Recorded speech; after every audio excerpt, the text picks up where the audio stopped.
என்னைக்காவது இதை யோசிச்சிருக்கீங்களா? அனைவருக்கும் வணக்கம். நான் உங்கள் ஆர் மாசானம். இது உங்களின் ஒரு நாள் ஒரு கருத்து.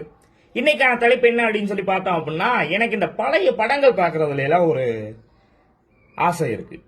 அப்படி ஒரு நாள் ஒரு படம் பார்க்கும் பொழுது, நாகேஷ் ஐயா நடிப்புல வெளியான ஒரு படத்துல அவர் ஒரு டயலாக் ஒன்று சொல்லியிருப்பார். அது எனக்கு இப்போ வரைக்கும் மண்டக்குள்ள ஓடிக்கிட்டே இருக்கு. என்ன அப்படின்னா, இந்த உலகத்துல தூக்கத்துல கிடைக்காத நிம்மதி அப்படின்றது வேற எதுலையுமே கிடைக்கிறது இல்லை.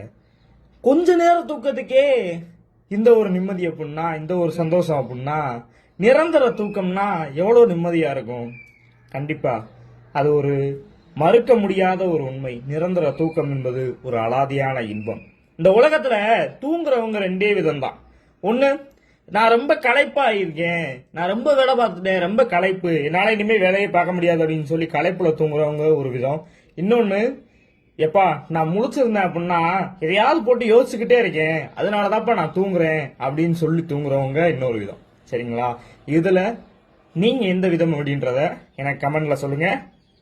நன்றி. மீண்டும் ஒரு அடுத்த ஒரு காணொலியில் உங்களை சந்திக்கின்றேன். இது உங்களின் ஒரு நாள் ஒரு கருத்து. நான் உங்கள் ஆர் மாசானம். தேங்க்யூ.